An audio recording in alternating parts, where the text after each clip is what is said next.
We're in the midst of a huge transformation where our peers, communities, and workplaces are all really melding into one. Welcome to Reimagining Company Culture. My name is Christina Giordano, she, her, and hers, and I'm the Senior Partnerships Manager here at AllVoices.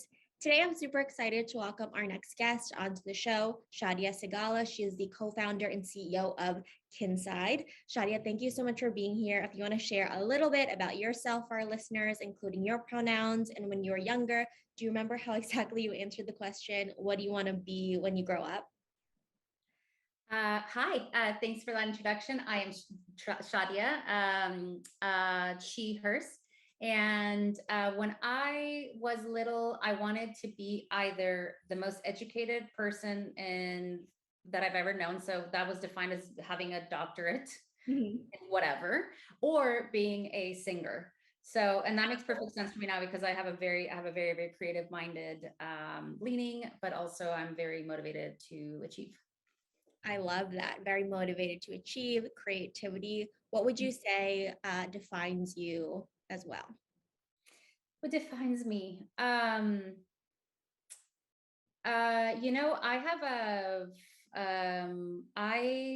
think that we're on this life and this earth one time. I don't know, maybe later, depends on which religion you subscribe to. Yeah. But, I'm a fan, like I really am defined by my internal values and living my life by those values, taking advantage of everything that I can take advantage of in this life, having fun with it. And then also consequently, including the people that I love most in that journey. I love that. Values driven. I think that's super important. I have Having fun. Yeah, and to have fun. That's an important value too, to live your life. And I have a couple of questions around Kinside and the work that you do. In prep for our interview today, I was reading a couple of articles that you've written and also just doing research around supporting working parents. I think there's a stat out there that around 50 million workers in the US have at least one child under the age of 14 years old. Can you tell us a little bit more about how Kinside works with employers to really provide impactful programs for working parents or families, whether they have a newborn that's a couple weeks old to an 18-year-old? Yeah, so let's start with the premise that what we're doing at Kinside is leveraging the employer-based system to help organize the childcare space, right? So a similar analogy might be how the healthcare system is organized in the US, but basically health insurance, right? Employers in their very, very vast purchasing power are able to then negotiate rates and organize networks of medical professionals. And that's how a lot of us get our health care in this country. So we similarly at Kinside, right, we work with thousands of employers, small and mid-sized, most of them. And as a result, we're able to pool their collective sort of bargaining power, if you will, and influence. And we work with childcare providers, primarily daycares and preschools, to help to bring transparency and clarity into where the open spots are, what the pricing is, and also we're able to negotiate special perks and discounts on behalf of our parents. So now, very specifically to your question, how might that actually impact a parent here or there? Yeah. So, on the one hand, we're working with parents who have a primary care need. Primary care is like where your kid goes to care every single day, not Monday through Friday, 9 to 5. And that could be a daycare, a preschool, it could be an after-school program. So we're actually helping match parents with the right programs for their kids. But then also it might mean, that a parent has a childcare breakdown and they need sort of backup or emergency care that day. And so in a short period of time. So we're also able to help deliver a solution for that. And of course, so the reason that employers bring that benefit in is because it behooves them to have their employees at work, fully productive, not worried about what's happening with their children. I mean, that's so important. It takes a lot of time to find that best match for resources and making sure that you're offering kind of providers of choice too for parents. In terms of something that, in addition to working with Kinside, that employers can do tomorrow, do you think that one of the best benefits for parents within an organization is to really have that flexible schedule and fully remote environment because things always come up, and that's something that people are looking for? So first I wanted to just quickly go back on something you just said. It is, and I didn't say this because I assume it's obvious, but it's not. If you have never done this, it is excruciating to find childcare. It is excruciating. So, so parents like the alternative to Kinside is Google. Yeah. Google childcare near me. And that's just the beginning of the problems, right? Like we are entrusting your most precious person, your child. You're trusting someone with that child and you're asking Google to help direct and navigate you. So I just want to like, yeah, the parents definitely appreciate having this all-in-one spot. And also, but we also vet providers so parents have more peace of mind. Now, to the question of fully remote, do I think this is the best path for parents that employers accept that the new world is a distributed world? Yes, emphatically, yes. Yeah, I mean, look, parents have been like this pandemic is not over. So even though like things have normalized a bit more, in many ways not normalized, childcare. Actually, this is pretty sad. Like I feel like childcare breakdowns and crises have been normalized. Like we're like, well, childcare sucks and parents are just struggling and the kids are running around in the background and that's the way it is. So that piece I don't want to get normalized. Yeah. Because it's not, because it's still continuing and employers are seeing their employees still struggling with multiple crises in a month, a week, a month, a quarter, what have you, they are attending to their parent workforce by one of many things is just really thinking about distributed work and work from home as a long-term solution. Yeah, parents absolutely benefit from having that be the go forward plan. I love your response to an emphatic yes, that is important to today's market and what people are looking for too. And we don't want to normalize that behavior as you're talking about. You mentioned kind of the alternative to Kinside is Googling childcare near me. And for some, that is more miles than others. Can you talk about, for folks who aren't familiar, what childcare deserts are and how Kinside, helps to seek and equip employers to help employees in these areas, again, identifying, someone or childcare opportunities to take care of, the most important people in their lives? So a childcare desert is happening to a lot of folks in America. And what that means is that you live in an area where there aren't enough childcare providers or enough quality childcare providers to actually serve your need. Right. So the result is that parents are either sending their kid to a subpar provider that they would have rather not chosen, or they're not sending their child to a childcare provider, whether it's a daycare center or a preschool, a daycare, a home-based daycare or preschool. They're choosing not to.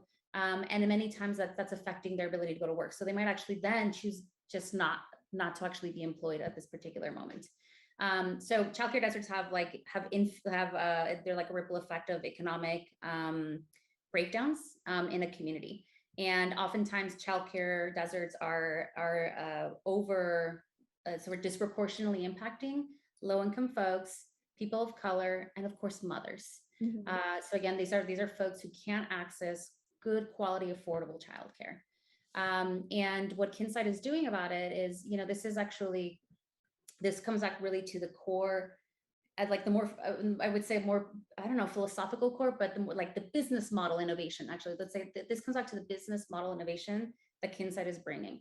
Right? We understand that at the fundamental level, Christina, like the reason you're Googling childcare near me and that there's a childcare desert the reason you're Googling is because the space is completely fragmented and like the internet has not arrived. Technology has not arrived to this space, this industry and space being childcare providers. And as a result, there's lack of transparency. Like we just don't know, we parents do not know where the spots are, how much they are, and where they are. And meantime, on the other side, you have childcare providers who in fact do have open spots. They just aren't marketing them because oftentimes they don't even have a website, right? And again, the best way that they market themselves, if you will, is sort of accidentally ending up on the Google Maps or ending up on Yelp, and maybe they have a website. So this is a place where technology very, very clearly can help. Like this is an easy problem to solve. Technology comes in, brings in sort of a system of record transparency to that information.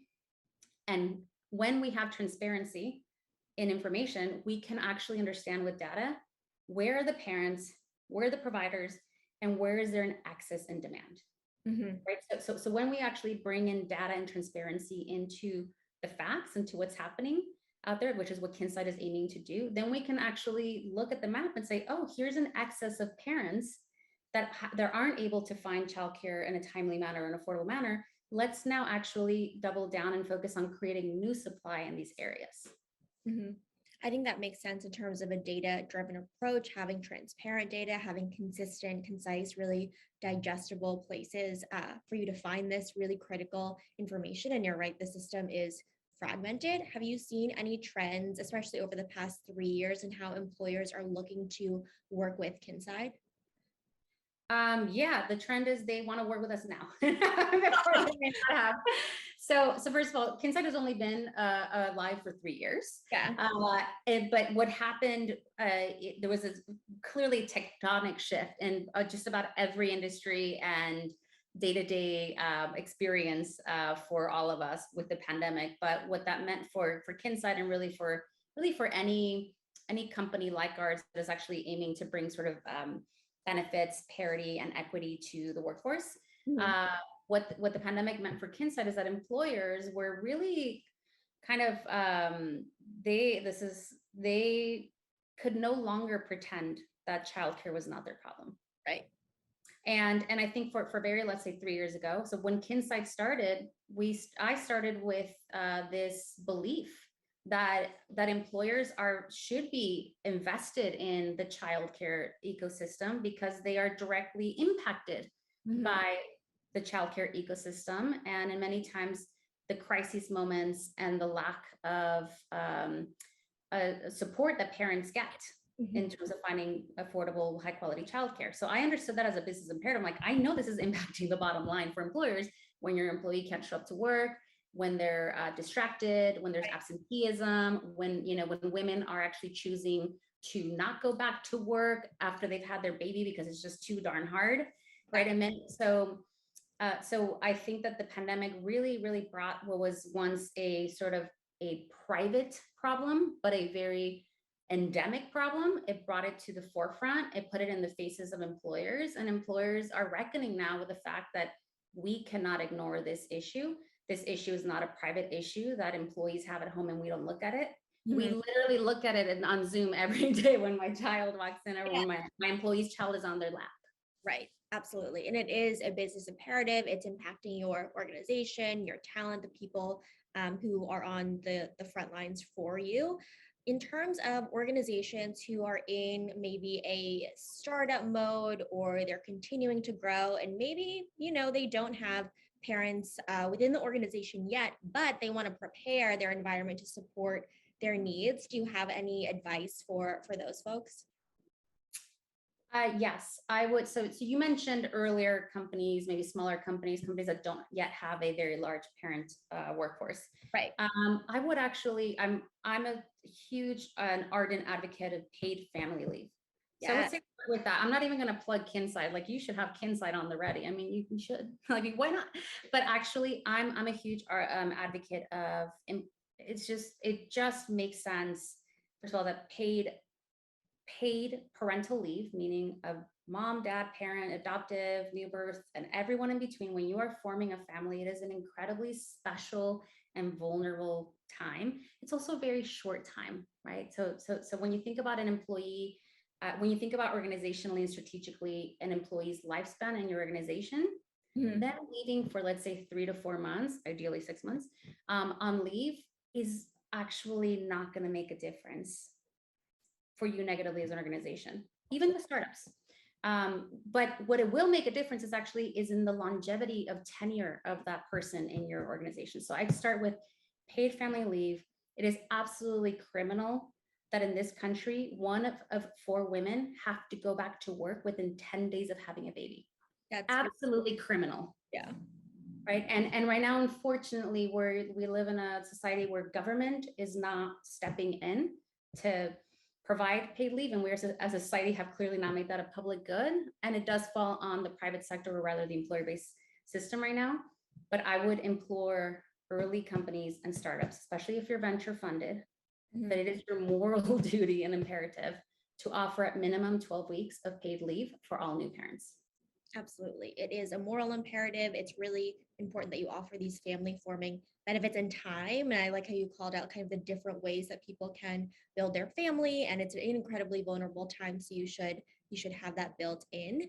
In your experience, what is really important to ensure that all kind of employees, which includes working parents, whether they're hybrid or fully remote, feel like they really are part of the kind of company culture? Well, that's a big question. Yeah. That's a very broad question, right? Is how do we make sure that everyone feels included? And Right. I mean, you tell me, AllVoices. Uh, um, so I'm gonna have what's possibly a paradoxical response. Okay. So I actually over-index at Kinside, and this my company Kinside is now 20 employees. I previously co-founded a company called Honeybook, which Right. when I left had about 120 employees, and now is maybe 300. I'm not sure, but so I've been in an earlier company where a lot of us were younger, myself included, and I'm now co-founding my second company where I'm older and I'm a mother of two. And for me, my lens and priorities have shifted. So in this second at Kinside, I actually over-index on spending time outside of work. And I'm not going to call it work-life balance because that's a funny word. Yeah. But I believe in almost like giving employees more space. So this is the paradoxical part. Giving employees more space to be themselves outside of work for us has actually worked to help engage people when they're at work. They feel like I'm here to work. I'm like an intense mode. I'm engaged. I enjoy the camaraderie and the teamwork. But when I'm off, I'm off. Yeah. Right? And when we really encourage, like, so in a way, we don't create a lot of theater and noise around company activities. We're all distributed, like Zoom parties and walk and talks on Zoom, or like we don't actually over engineer moments of togetherness while we're at work. And in a way, it's because most of us at Kinside have kids, or we're just in a different phase of life where we really, really value our time off of work. So by creating so much of that space, I almost think about it like negative space, like an art, creating so much space, it actually creates the positive space that is work time, as it's incredibly enjoying. What's the word? Enjoyful for people? That's not the word. Joyful is a great word to use for enjoyful. Well, we can combine it up. I understand that. Enjoyable. Enjoyable. There you go. I think you're right. And, the question is broad in itself because you're right. There's no one size fits all approach. Everybody is different. They're at different career journeys, life journeys, and making the space to understand that someone is a full person inside of work and outside of work, and really investing in them as an individual and hearing them is important. And people, I would say, for the most part, they do want to feel heard and seen, and their work has some kind of impact on the business. And part of kind of having that meaning and feeling like you are heard is giving feedback. I want to ask your opinion as a leader too, why you think it's important to have kind of an anonymous piece of feedback as part of psychological safety and this culture of inclusion. I mean, I cannot offer a more eloquent answer than what you just mentioned, and that is psychological safety. I mean, I think that's the key, right? So I'll tell you that my experience again at Kinside, which I think is a phenomenal culture, at least I love it. Yeah. We have a high level of trust internally. We have a high level of trust, and what does that mean? It means that people show up as themselves if it feels goofy or if it feels cranky. Like people are just themselves, and there's a low level of ego to receiving the other person as they are. And there's this sort of emotional honesty that we have one another. And there's also high trust also means that we can experiment and sort of make mistakes and oopsies along the way, and it's all good, right? Like that's so when you have high level of trust, you're able to then understand somebody, which lets you move quicker, move faster, experiment, and grow better. Having said that, even in an environment that has a high level of trust, I know that there are things people are not telling me. Tell their boss something directly to their face. Right. It's not just me, right? But it's there's certain there are just some things that I know are going to be incredibly hard for folks to bring up. Mhm.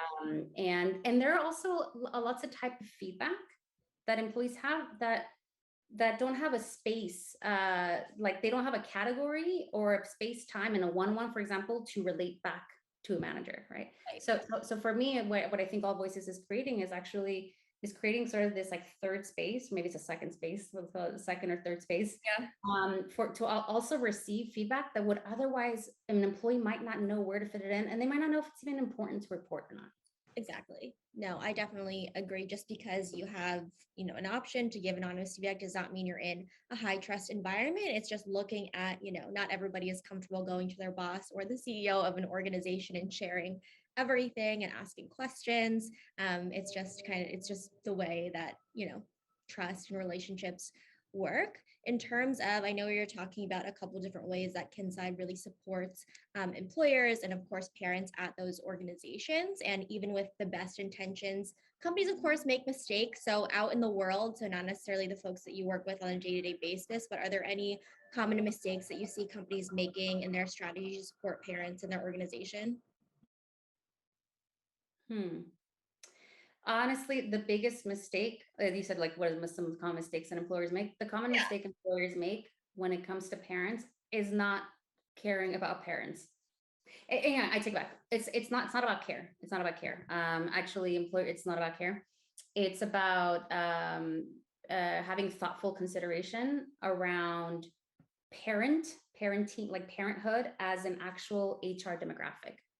In fact, I'm in touch with a group of founders and activists that are actually lobbying HRIS systems like Paylocity and Payday to actually include parent as a demographic. Because today we don't track parent as an employee demographic, and when we don't track, we can't manage, right? So let's just start there. Like parenthood is a distinct, to me, is a distinct demographic that should be managed strategically and professionally, right? It's not like, so actually I just fell into the trap, like, a minute ago I fell into the trap of like, oh, but they don't care. It's not about caring. Yeah. Yes, we care about all employees, but to your point, even companies that care, if you are not measuring, you can't manage. And so then I come back to what the biggest mistake employers make is to apply sort of benefit strategy or organizational strategy across the board and think that it's just like juju juice is going to sprinkle over parents and help them as much as the next one. And the truth is that parents have very, very distinct needs and day-to-day experiences. And those have to be thought of intentionally in order to actually attract and retain those employees. Absolutely. You're right. It's not enough to just care or think about, hey, this would be a great thing if we did this for all parents, and not that intentionality and authenticity behind the strategy is important, and iterating on it too as you like new people join the organization, as people are in different chapters of their life journeys. I think that's also super important. You mentioned earlier that you've co-founded another organization, Honeybook, and you're an advisor to a lot of companies and executives at companies that are growing like crazy. How do you measure the effectiveness of a leader, and think about, measuring the effectiveness of managers on your team too? Hmm. Um, eh, hmm. I mean, there are so many. I'm like, again, this is not where I'm the expert. Like, there's whole companies that get dedicated to employee Yeah. engagement, performance tracking, right? So, Right. um, and again, I would come back to measurement. So you're asking me like, how do I measure? I'm like, well, let's start by measuring. And I think oftentimes, especially when you're growing very quickly, it's easy to be like, I feel like, and I heard, and there was this anecdote.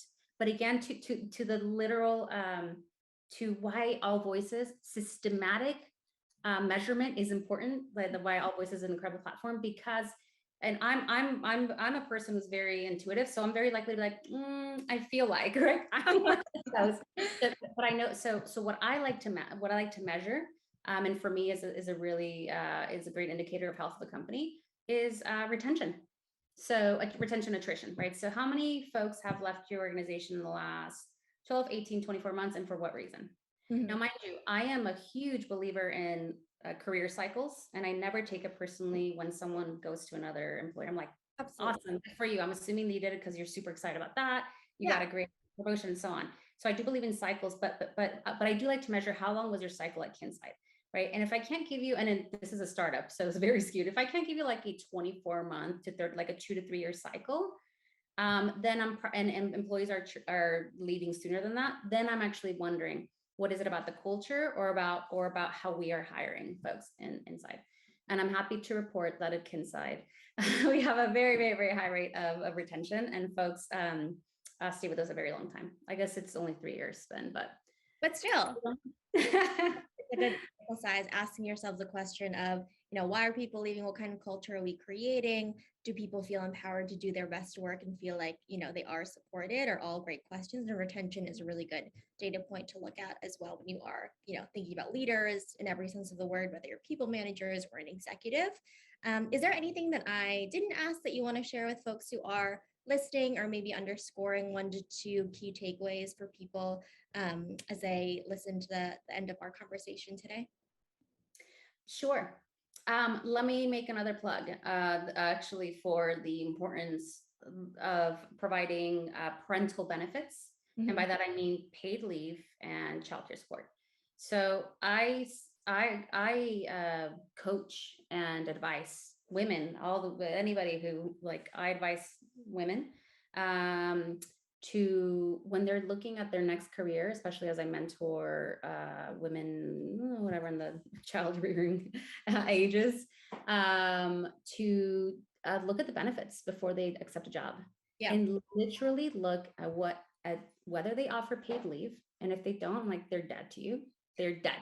As a bare minimum. And on top of that, of course, like, are they also offering any other type of childcare assistance, subsidy, stipend, and their whole benefits package? But what I would say to leaders and companies is that like, people are not standing for shit anymore, right? We see it happening today.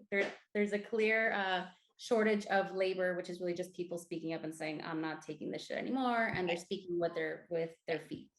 And while that is being seen primarily and felt in sort of in frontline staff and hourly and shift work, it is going to make its way into the professional world as well. Right. And people right now, folks are asking themselves, should I freelance or should I take a job? And if I'm going to take a job, which is the best company that's going to offer me the best experience? Mm-hmm. And in that regard, I'd say to company leaders, take heed. Make sure that you are implementing paid family leave, right? It's not just for new parents, it's for wellness and other family members, because people will actually stop showing up to your interviews if you are not paying attention to that part of your benefits package. Mm-hmm. Paid family leave, it's table stakes. It's really important. If you're not offering it, at your organization, there are other organizations that are offering really adequate time. Like you said, the idea of like having 6 months and really understanding kind of how to support parents. Shadiah, thank you so much for being on Reimagining Company Culture this afternoon. Thanks so much for having me, Christina. Of course. And as a reminder for folks who are listening, at AllVoices, we really believe in that employee feedback management as a requirement for the organization to succeed overall. Have a great rest of your afternoon, everyone.